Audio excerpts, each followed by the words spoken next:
Maths covers a very wide range of different topic areas, but broadly speaking, we can generally categorize them as something like this: quantity, structure, space, and change. So at this level, we've come across most of these, and there are more subtle ways of combining them or building new areas of maths, which you'll discover more and more as we go along. But many of the areas of maths you've already come across will sit somewhere within one or more of these. Quantity is what we might refer to as arithmetic. So we're thinking the first kind of maths you ever learned to do when you were counting or adding numbers together, computing a sum, that sort of thing. That'll be arithmetic. When we start looking for the underlying structure within things, when you look beyond the process of multiplying a number by itself, let's say, and start thinking about the concept of x squared, you're doing algebra. And this encompasses a wide range of things, from solving equations to understanding the nature of a function, the behavior of particular numerical processes that happen more generally. And that idea of abstracting from something that you've noticed, perhaps you see a pattern when working with arithmetic, and we discover that algebra is a useful way of making sense of that, investigating it, and proving that it always works, or finding examples where it doesn't. There's also a lot of overlap with algebra into the next category, space, where we would usually refer to this as geometry. We're talking about shapes and visual representations, patterns that we can see and are more tangible in some sense. And there's a lot of high-level maths that can happen in geometry without any reference to algebra at all. The ancient Greeks did a lot of very sophisticated geometrical mathematics without really having a good grasp of algebra at all. The area of maths we're about to investigate is the mathematics of change. Change is something that is all around us. If there's one thing you can be sure of, is that things won't be the same in the future as they are now.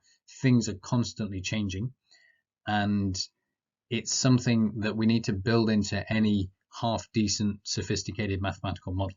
If we can understand how things change and predict and codify exactly what's going on, then we can model and effectively analyze all sorts of different things. The mathematics of change is usually called calculus, and that's what we're getting into today. So arithmetic, we're talking numerical calculations. Algebra covers functions, equations, graphs, vectors.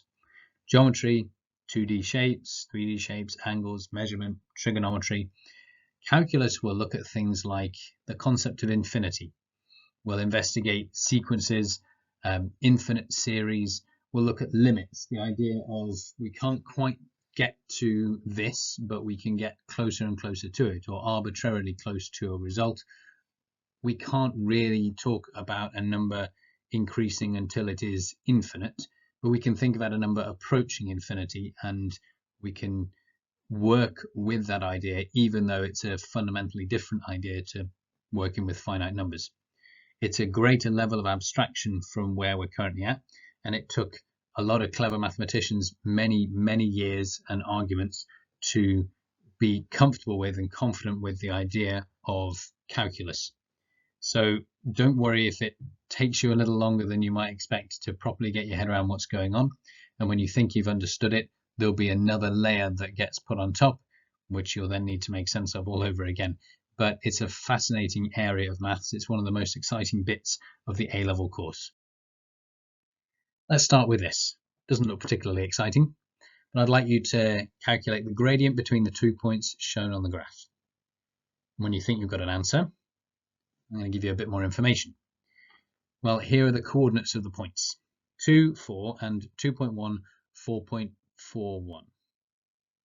In other words, the 2 points were perhaps not quite the coordinates you were expecting. And if you got a gradient of 4, then you're pretty close, but you're not quite correct. The true answer is 4.1 in this case. Now, the reason it's a little bit sneaky is that what you're looking at is not actually a straight line. If we zoom out a little bit, you can see that this little section is part of a parabolic curve, a quadratic graph, basically. This is y equals x squared. We're going to focus on y equals x squared as our go-to example throughout this first part, but all of the ideas we're talking about will work on pretty much any function that you're able to sketch and think about. But this is a key idea that we're going to come back to and work with as we start to build an idea of what calculus does for us. We're going to think about the gradient, or another word for that is the rate of change, but not between one point and another, but an instantaneous rate of change. At a particular moment, how quickly is something changing? A good analogy for this would be the fact that it's impossible for anybody to tell you how fast your car is going at any given moment. The best we can do is calculate the average speed over an interval. And typically the interval chosen is small enough that we have a pretty good idea whether or not you were breaking the speed limit between, let's say, the first flash of a camera and the second flash of a camera. But in reality, if all you have is a single moment's information, then there's not enough information to say how fast a vehicle was going. You know that it was in the frame at this particular moment. You know where it was, but you can't say how fast it was going. Once you've got a second bit of information, like its position 0.2 seconds later, then you can infer the average speed during that interval. But it doesn't give you the speed at the very beginning or at the very end or even in the middle. It just gives you an average over that interval. But as you can see from these diagrams, if you zoom in enough, if you take a small enough interval, you're going to get a pretty good idea of what the speed is likely to have been at a single point. And that's kind of the idea behind calculus. We're looking at how we can find the instantaneous rate of change, the rate of change at a particular moment, not the gradient between 2,4 and 2.1, 4.41, but what about the gradient between 2,4 and 2,4? The gradient of the line from a point to itself doesn't really exist, but we're going to use that idea of what we know about straight lines and zoom in and in and in, and then find ourselves a small enough line, and then we zoom back out again, and we're thinking in terms of the gradient of a curve. So here's our graph, y equals x squared, and we begin with some chords. A chord is essentially a straight line segment from one point to another. You might have come across the word chord more commonly within the context of a circle, but it works with any curve. So let's start with this chord marked on in green on the diagram. I'd like you to calculate the gradient of the chord from the point 1,1 to the point 3,9. Nothing funny or strange going on here. We're just getting some gradients. And then there's a few more from 1,1 to 2,4. From 1,1 to a point that's very close to 1,1, 1.1, 1.21. And then from 1,1 to a point that's very, very close to 1,1. And then finally, if you can, let's imagine a point which is as yet undefined distance from the point 1,1.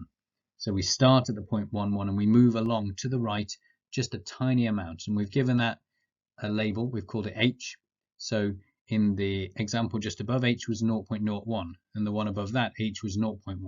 Now we want h to be a small value that we don't actually specify, but it's helpful as you're trying to get to grips with this to imagine h as just being some fixed small number like 1/100th, and then you get a good sense of what's happening.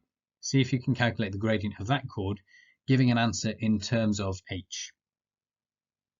Okay, here's our answers. We should get, if we do the y step divided by the x step, it's been represented at the top with the delta symbols. The capital delta means change in, so change in y divided by the change in x, 9 minus 1 over 3 minus 1.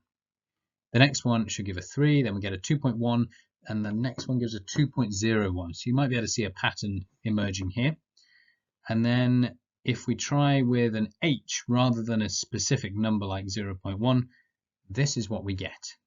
Now this is quite interesting because the numerator has got something that involves h. We've had to expand out that bracket to find the y coordinate that corresponds to this slightly shifted x coordinate. We have to square 1 plus h.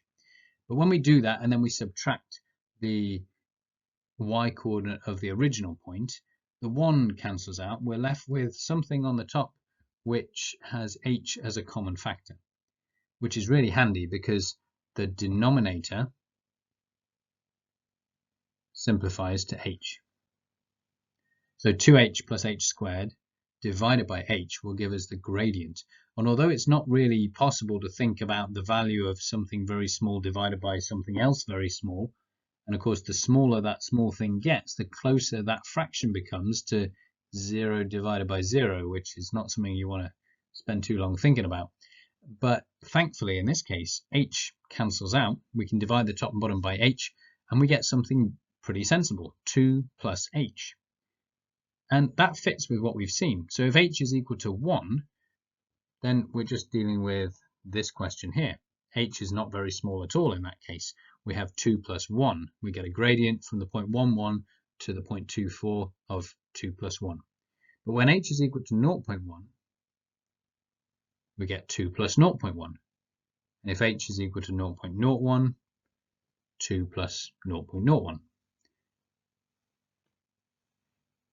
Now, I'd like you to have a go at some questions from exercise 12A. You can try question 4 using a similar idea to what we're talking about here.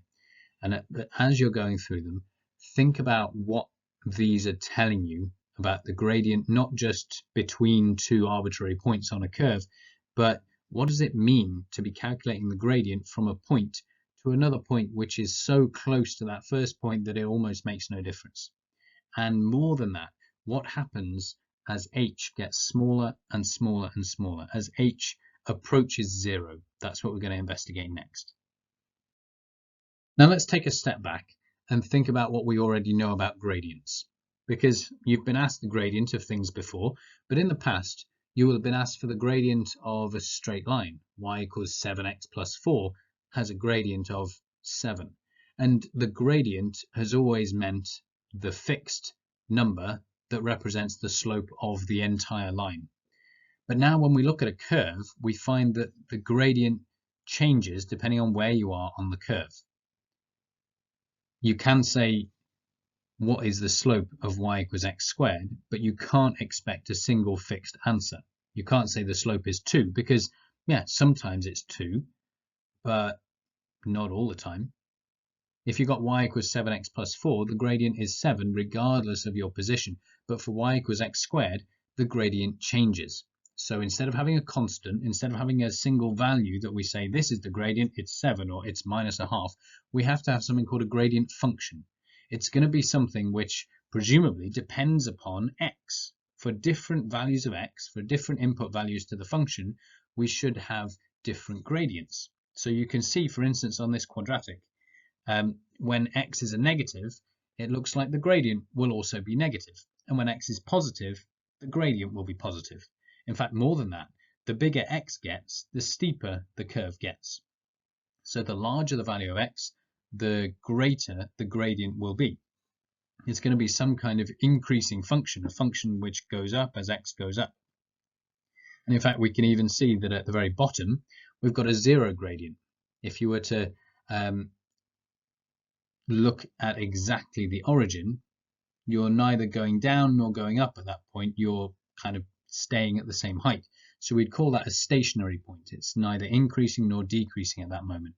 If you flip this over, so you've got a negative quadratic, that's the point that at the top of a trajectory, if you were to throw a ball in the air, there is a moment at the top when it's no longer moving upwards, but it's not yet moving downwards. And it's not an interval of time, it's just a single instant, a single moment in between the section where it's moving up and the section where it's moving down. So perhaps between 0 seconds and 1 second, it's moving up. Between 1 second and 2 seconds, it's moving down. At that moment, 1 second after throwing it, it is at its highest point. It's neither moving up nor moving down. That will be a gradient of 0. Now, what we're going to do is think about what it means to have a gradient even though you're a curved line. And we do it by building on the idea of the gradient of a straight line. So take a look at this point on my quadratic, the point 2, 4. I've drawn next to it a tangent line, and that's because the most sensible definition for the gradient of the curve is the gradient of the line that the curve looks the most like when you zoom in. So think back to the example we did earlier. We looked, in fact, at this stretch of line at the very beginning. We looked at the line from 2 to 2.1, I think, for the x values. So the 0.24 all the way up to the 2.1, 4.41. And we consider the gradient of that little stretch. Now, if we zoom in even closer and we find 2 points that are so close to 2,4 that they're practically the same point, then what you're going to find is the chord connecting those is indistinguishable from the tangent line that I've drawn here. So this is what we say. We say that the slope of a curve is the slope of the tangent at that point. If you want to find the gradient of a function, then you find the gradient of the tangent line at that point. What I'd like you to do now is, just by looking at this picture on the board, or by drawing your own, or getting GeoGebra to sketch one for you and looking at it more closely, I'd like you to estimate the gradient at these 7 points. So look all the way along from the point 39 all the way back to the point -3, -9, and write down your estimate for the gradient of the curve at each point. Think about the tangent line. So we've already done one. We've got the 0.24. It looks like the gradient there is pretty much 4. So yeah, don't spend ages, just give your best estimate. Probably to the nearest whole number will be fine. I've picked nice values, so it should work quite well. And when you think you've seen a pattern, see if you can use it to generalize and come up with this concept of a gradient function, something which changes as x changes, but it will always give you the gradient of the function for any given value of x that you choose to sub in. Okay, here's what I got. At the point 39, it looks like we have a gradient of about 6. At 2,4, we have a 4, we have 2, 0, -2, -4, -6. So as we were saying before, steep negative gradients when x is a large negative number, and steep positive gradients when x is a large positive number, 0 gradient right in the middle, and hopefully you've spotted the pattern. If you double the x coordinate, you get the gradient. Depending on how close your numbers were to the true gradients, that might be a harder pattern to spot than it could otherwise have been. If you've come across differentiation before, then you might have jumped to the solution a little sooner. But the gradient function appears to be 2x. And we don't have proof for that at this point. All we've got is a good guess. It seems to fit. And you could test it out, I suppose, by looking at some other points. The point 0.5, 0.25, for instance, suggests the gradient should be 1. Kind of looks like it is. You could try some further points along the curve, but we can do a little bit better than that. Yes, we can test it out. And in fact, you could test out a much wider range of points using something like GeoGebra. I've got a point here that I can move around, and it certainly looks like the gradient is always double the x coordinate. But let's see if we can make use of that idea of zooming in on the function to give us a more precise answer. If we're interested in finding the gradient of a curve at a particular point, then we could do a lot worse than just pick another point pretty close to that first point, find the gradient of the chord between the two, and use that as our estimate. But we want to try to do a little bit better than that. It would be perfect if we could find the gradient of a chord from a point to itself. But of course, that gives us a slight issue. The chord from a particular point, let's call it a squared, to itself, a squared, so if a is 5, we're talking the point 525 all the way to the point 525. That chord doesn't really exist. It's a 0 length line. So if you're trying to divide the y step by the x step, you end up dividing 0 by 0. And that is what mathematicians call undefined. Your calculator will throw a fit if you ask it for the answer to 0 divided by 0. It can't be calculated, at least not like that. But what we can do is pick a point that is close to that point. Not the same point, but just close to that point. We'll say, okay, we're not allowed to use the same point twice. We'll pick a different point, but it's going to be very close. And then we calculate the gradient of the non-zero chord between those 2 points. So this is the y step, a plus h squared minus a squared, over the x step, a plus h minus a. We can expand out that bracket on the top, and then you'll notice there's an a squared and then a minus a squared. That's going to cancel out. There's also an a on the bottom and a minus a on the bottom, so that's going to cancel out too. When we do both of those, the next thing to notice is that it's not just a fraction that gets closer and closer to 0 divided by 0 when h is very, very small. but it's a fraction where h is a factor of the top and the bottom. So we can divide the numerator and the denominator both by h, and this should look familiar by now. We had 2 plus h when we were looking at the point 2,4. Now we've got 2a plus h, which is like a more general answer, and it shows that this works not just when x equals 2, but for any value of x. So the closer h gets to 0, the closer the gradient of that small chord that we've chosen, the closer that gradient gets to the true gradient of the curve. In other words, the gradient of the tangent line at that starting point, a squared. The gradient of the chord approaches the gradient of the tangent. That's the key idea here. This is what's called differentiation from first principles. In other words, no one's assuming any rules, no one's saying, oh, let's do something weird with the power. All we're saying is, let's pick a point that's close to another point, calculate the gradient between the two, because we're perfectly entitled to do that. And then, after we've finished rearranging things to get it in a nicer format, then we're allowed to make the distance between the 2 points shrink towards 0 and see what happens to the gradient.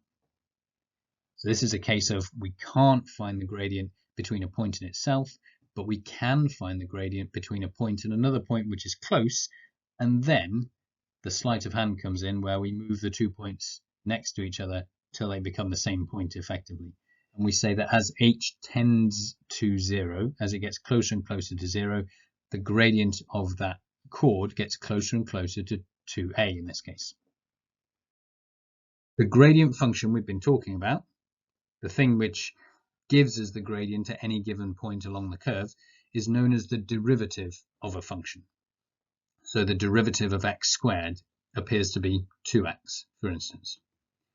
So it's essentially an algebraic expression which gives us the gradient at any given point that we choose to put in. This is the notation we use. dy by dx is how we say this. I often refer to this as the gradient function. We can think of it as the rate of change of y with respect to x, or we call it the derivative of y with respect to x. It tells you how y changes in relation to x. So for every little change in x, what does y do? Essentially then, it's an extension of or an abstraction from the delta y divided by delta x that we use when we're dealing with ordinary gradients on straight lines or between two different points. You can think of it as the extreme. As the 2 points get closer together, this is the thing that the gradient approaches, and we call it dy by dx. Sometimes you'll see the delta x and delta y used to mean change in something, particularly in physics. They're quite commonly used. You might use a lowercase delta to represent a small change, to distinguish it from capital delta, which might be a fairly large number. A small delta just means a small change in x. So we're thinking of numbers like 0.1 or 0.01 typically. If we divide that small change in y by a small change in x, then we shrink both of those small things down until they become basically smaller than any number. They approach 0, each of them. Then effectively your fraction would turn into 0 divided by 0, but because of the way we arrange things, we're able to cancel things out and find a sensible looking value for that, and we say that value, that's the derivative. That's the thing we're going to call the gradient function. So let's take an example. Let's try the gradient of the curve y equals x squared add 5, and I'd like to calculate the gradient at the point when x equals 2. Now the first thing to notice here is that we didn't deal with this particular function. We looked at y equals x squared, but notice that y equals x squared add 5 is literally shifted up from y equals x squared. That's all that's happened to it. It's been translated vertically upwards, which means that all the points on the curve that had a gradient of, let's say, 0, so the initially y equals x squared has got a 0 gradient at its vertex at 0, 0. If you shift that curve up 5 places, the stationary point, the vertex, is now at 0, 5, but it still has 0 gradient when x is 0. So the gradient at any given x point has not changed. They have exactly the same derivative. Here's an example sketch so you can see what I mean. We've got x squared at the bottom, we've got x squared add 5 at the top, and although the curve is different, the slope of the curve at any given value of x is the same. So the derivative of x squared add 5 is also 2x. Another way of looking at this is to say that derivatives can be added together. The derivative of x squared is 2x, and the derivative of 5, well, that can be a little confusing, but what we're saying is, how does 5 change as x changes? And the answer is it doesn't. You say, how quickly is 5 changing? It isn't. 5 is a constant. Think about the graph, y equals 5. The gradient of that line is 0. No matter what the x value is, the line y equals 5 is always gradient 0.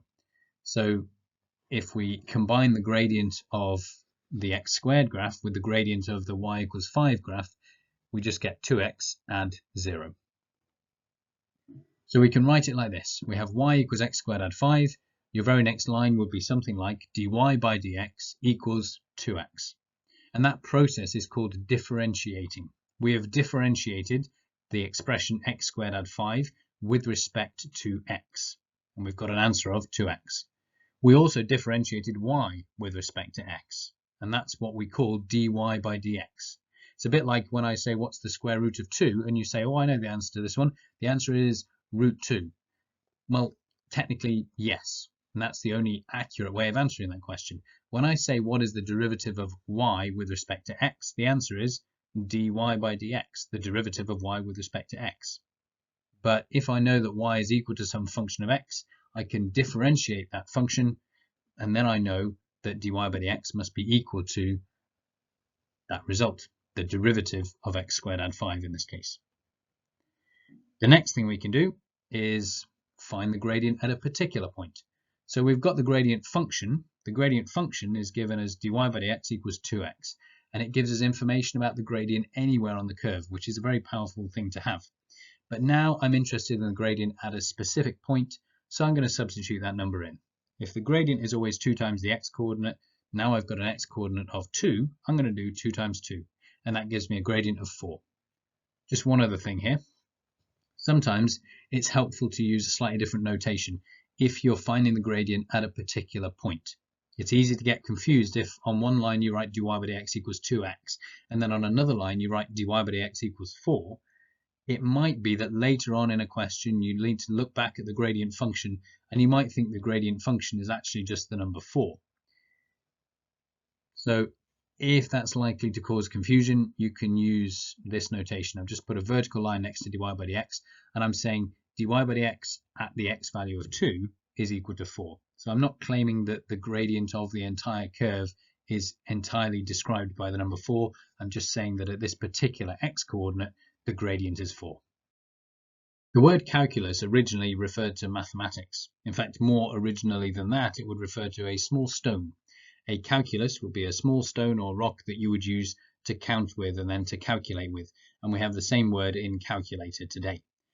The infinitesimal calculus, as it was originally known, and still you'll find old textbooks will refer to it by its full name, is essentially the mathematics of things that are approaching 0.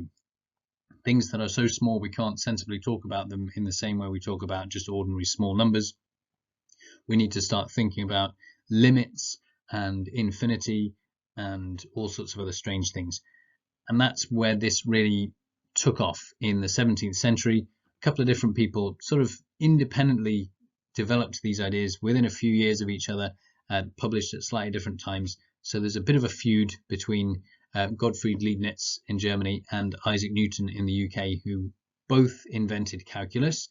It seems like an idea whose time had come in terms of all the groundwork that had been put in a few hundred years before. There was a lot of work done by Indian mathematicians on infinity and series, from what we now believe, gradually leading up to what has become what we now call calculus: differentiation, integration, infinite limits, all that kind of thing. One of the side effects of this is that we have some mixed up notation a little bit. What we've already talked about, this dy by dx, this was what Leibniz used. I like it as a starting point because it helps us to keep clear in our head that we're dealing with a gradient, essentially. We've used delta y divided by delta x to calculate gradients between points. Dy by dx is sort of the logical extension of that, the abstraction of that, towards the gradient at a single point. But Newton's alternative notation is actually quite helpful as well. So sometimes you'll have f of x equals x squared, and then f dashed of x equals 2x. It's a nice, quick and simple, elegant notation. It's quite efficient. One of the drawbacks is that sometimes you want to differentiate with respect to something else. dx by dt, for instance, would tell you the rate at which your displacement is changing over time. In other words, your velocity. So there are various other notations, and one of the other common ones you'll find that means the same thing as the other two is y dash. So we have the derivative of something with respect to x. That's what all of these tell you. And if you have y equals f of x, then dy by dx will be the same as f dashed of x. What we're going to try now is the idea of limits, the process we went through before. First principles is what it's known as. It can look a little bit daunting. There is a formula in the formula book, but we're going to work through it piece by piece. And we'll make use of this concept here. So we have delta y divided by delta x. That's essentially telling us if you've got 2 points that are very close together, so there's a small change in the y coordinate, there's a small change in the x coordinate. If you divide the two, then that's going to be the gradient of your chord between a point and a nearby point. On the top of the fraction, we've got the difference between the y coordinates. On the bottom, that's effectively x plus h minus x. In other words, it's the difference between the x coordinates, which of course will always simplify to h. And then as h tends towards 0, the gradient of the chord gets closer and closer to being the gradient at that single point. It looks like this in the formula book. It uses the limit notation. So instead of doing it in two separate parts, it's got it all as one expression. F dashed of x, they're using Newton's notation there, is equal to the limit as h tends to 0 of f of x plus h minus f of x all divided by h. Now we're going to work through that bit by bit so we can see how it plays out. We're going to use it to find the derivative of x cubed. So to begin with, for part 1, use binomial expansion to work out an expanded version for f of x plus h. Remember, f of x is x cubed, so you just need x plus h in a bracket cubed. Once you've got that, you're going to substitute into the formula for the gradient of a chord. So we're thinking about this. Then there'll be some simplifying to do. Simplify as much as you can, and you should find that you can cancel out. There'll be a factor of h on the top that will cancel with the h on the bottom. And then at the very end, you can safely make h shrink to 0 and see what's left behind. What's left behind when h shrinks to 0 should be the derivative, dy by dx, or f dashed of x. So pause, have a go at these 4 steps and see how you get on. Okay, let's go through the first one. This is binomial expansion to find f of x plus h. This is essentially the y coordinate of that point that's slightly further along than the original point that we care about. Then we sub into the formula for the gradient of a chord. So the top looks messy, but it's basically our binomial expansion minus x cubed all over h. The x cubed will cancel out. If you look closely, you'll see there's an x cubed there, there's an x cubed there. So what's left will be only the terms that involve h. And of course, because they all have h as a factor, we can divide every term by h. 3x squared h becomes 3x squared, 3x h squared becomes 3x h, and h cubed becomes h squared. Finally, we make h become 0, and because we don't have any weird fractions, this is a nice straightforward process. As h gets closer to 0, h squared gets closer to 0. And as h gets closer to 0, 3xh gets closer to 0. So this piece and this piece are going to shrink and disappear. And we'll be left with 3x squared. Therefore, the derivative is 3x squared. This is the gradient function that corresponds to the function y equals x cubed. Now we know that x cubed differentiates to 3x squared. If you're up for a challenge, try this same process but using x to the power 4. You'll see that the main bit that slows you down will be the binomial expansion. If you want something really meaty to get your teeth into, See if you can prove the general case. There is a pattern here. If x squared differentiates to 2x and x cubed differentiates to 3x squared, then you might already from just those two be able to spot some kind of pattern. See if it plays out the same when you deal with x to the 4. It should do. I've asked you to prove that the derivative of x to the 4 is 4x cubed. And then if you can, see what happens when you try a more general version of the binomial formula for x plus h to the power n. And then you can have a go at these three questions from exercise 12b, questions 4, 5 and 7. This next example we're going to go through might look more complicated, but actually it's to illustrate a really useful feature of differentiation. The fact that we can combine derivatives in some really nice, sensible and intuitive ways. So we're going to begin by breaking this apart into pieces and say, well, what can we say about something like 5x squared? We know the gradient function for the expression x squared. We know that the derivative of x squared is 2x. What does that tell us about the derivative of 5x squared? Well, it turns out it's just going to be 5 lots of 2x. Now, that's not always the case that you can just do something mathematical and then times by 5 afterwards and expect it to be equivalent. Certainly not true that you can square something and then multiply by 5 and expect the answer to be the same as if you multiply by 5 and then squared it. Those two operations are not commutative. You can't do them in either order and hope to get the same result. But for differentiation and multiplying by constants, it turns out you can. The reason for this comes down to graph transformations. So think about y equals 5x squared as being a vertically stretched version of y equals x squared. When you stretch something vertically, you don't just move points upwards, but you also distort the slope of the curve. So we end up with a graph where the gradient at any given point is 5 times what it would have been with the original curve. Now you might think you don't have a rule for differentiating 3x. We've not talked about one yet. But in fact, you've been differentiating 3x since you first learned how to find the gradient of a straight line. And that's all that's happening here. Y equals 3x, y equals 3x adds 7, y equals 3x minus 1. They're all straight lines and they all have the same gradient, and the gradient is 3. And the gradient is 3 for all values of x. So we could say that the gradient function is dy by dx equals 3. It's as simple as that. Another way to say it would be, what's the rate at which 3x is changing as x changes? Well, since if x is ticking along 1, 2, 3, 4, 3x is going 3, 6, 9, 12. It's changing 3 times as fast as x is. So its rate of change with respect to x is 3. The last bit is even simpler. Minus 1. The rate at which minus 1 changes. Well, it isn't changing. Minus 1 is a constant. Constants don't change. So the derivative of minus 1 is 0. One way to think of this is that the line y equals minus 1 is just a horizontal line. So for any value of x, the gradient of that line is going to be 0. So the gradient function of a constant is just 0. And the last clever thing we're going to do is add these things together. If you've got a bunch of separate functions and you add them together, you can add their derivatives. So we've got the derivative of 5x squared, add the derivative of 3x, add the derivative of negative 1. We get 10x squared, add 3.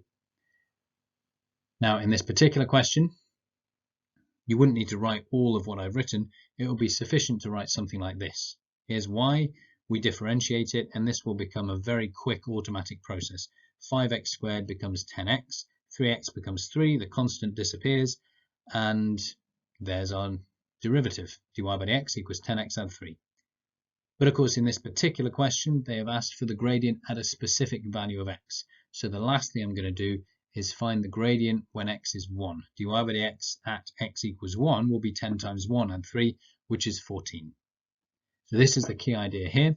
We can combine derivatives through scaling, in other words, multiplying, like we had 5x squared, by adding and subtracting. So if we add two functions, then the derivative of the sum of those functions is equal to the sum of the derivatives. In other words, what we just did here, differentiate each separate term separately and add the results together. Here is an example of the graph that we've just dealt with. So knowing how to deal with x squared and how to deal with straight lines has allowed us to deal now with any quadratic at all. In this bonus section, I'm just going to talk through a couple of different ways of visualizing the derivative. So we're going to start by thinking about the derivative of y with respect to x as being the rate of change, the rate at which y changes as x changes. So let's imagine x ticking along, increasing by 1 every second, and y correspondingly increasing. And we'll think about the rate at which y changes as x changes. So let's start with something simple. If y is equal to 5x, we get something like this. Y grows 5 times faster than x. As x increases by 1, y increases by 5. So we would say that the rate of change is just 5, and it's always 5. No matter which point you come in at, you'll find that y is increasing at a rate of 5 units a second, or y is increasing 5 units for every unit that x increases. But things are different if we look at y equals x squared. The rate of change varies as x varies. This is a lot more common than you might think. Linear models are helpful often in the short term or for certain situations, but most commonly when something is changing, the change itself changes. So we have something which changes dependent on other variables. Sometimes it'll be a sort of self-regulating change, so maintaining homeostasis in the body. If your body gets too cold, then it will actively work to warm it up by, say, shivering or hunching. And then if the body gets too warm, it will actively work to cool down by sweating and so on. And therefore, your body temperature change will depend upon your current body temperature. If we look at something like population growth or virus spread, you'll find that the rate at which a population increases depends upon the current size of the population. And we see with y equals x squared, the rate of change, it is increasing as x increases, but it increases faster as x gets bigger. And we saw this before. We have an increase from 0 to 1, and then from 1 to 4, then from 4 to 9. The numbers are getting bigger faster and faster. When x is 3, y is growing at a rate of 6 units a second. By the time x is 4, it's up to 8 units a second. To see why the rate changes the way it does for y equals x squared, we're going to imagine a square with a side length of x and therefore an area of y, which is x squared. And we'll think about the square as increasing in width at a nice regular rate. So every second it's going to have an extra centimetre of width. But of course the area doesn't increase that fast at the beginning.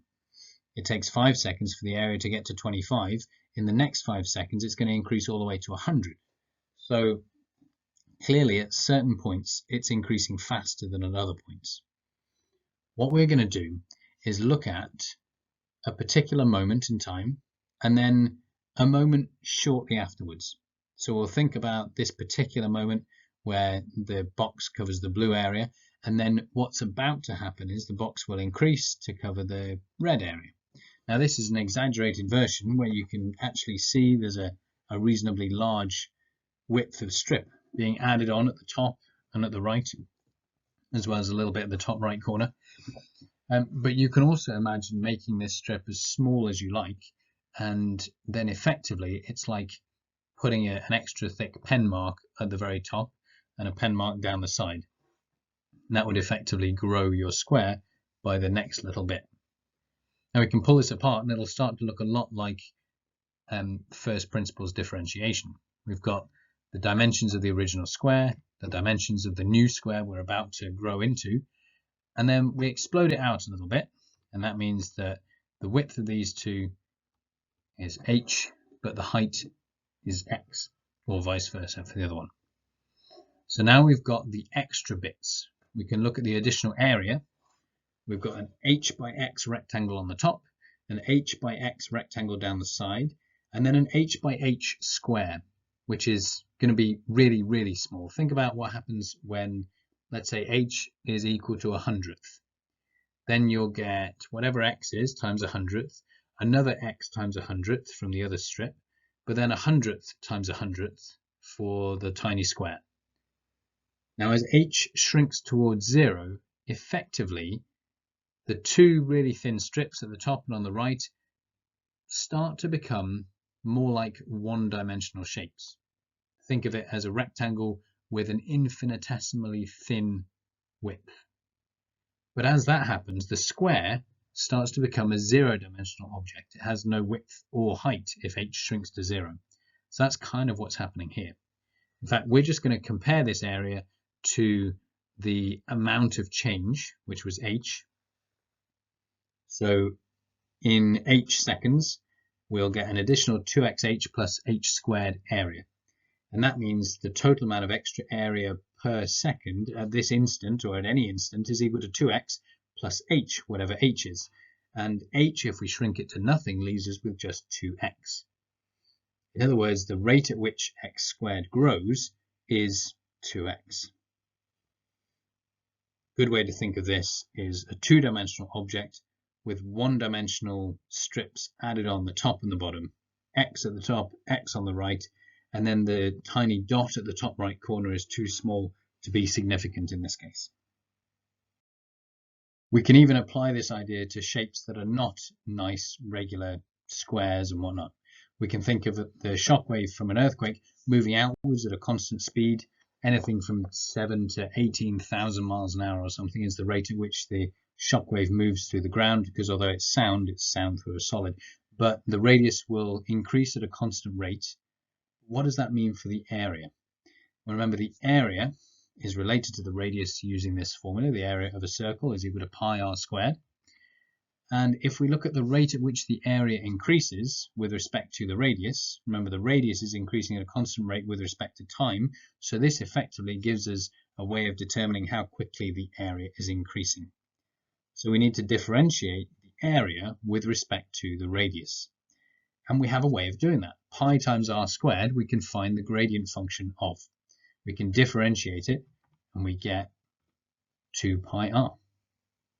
So what we're looking at here is an ever-increasing circle where the radius is growing at a constant rate, but the area is growing at a rate which is proportional to the radius. The bigger the circle, the faster the area is growing. And you can see that thin strip marked on in red. That's effectively showing you where the shock wave is about to reach. And the total red area, if you like, is the additional area that you're going to get to if you were to move some small increment into the future. The bigger the circle gets, the bigger that red area becomes. But if we make it infinitely thin, so we have an infinitesimal width, a really, really thin red ring around the circle, then effectively it's no longer a two-dimensional shape, it's more like a one-dimensional shape. And you would calculate it by looking at the circumference of the circle. And that's basically what the 2 pi r is. We can think of that small change in area as being equivalent to drawing an infinitesimally thin ring around the current circle. You're adding a circumference to the circle at any given moment. And so the rate at which the area increases is equal to the circumference of the circle. You can do the same thing in 3 dimensions. You can find the derivative of x cubed, which means you can find the derivative of 4/3 pi r cubed with respect to r. See how that relates to the surface area of a sphere.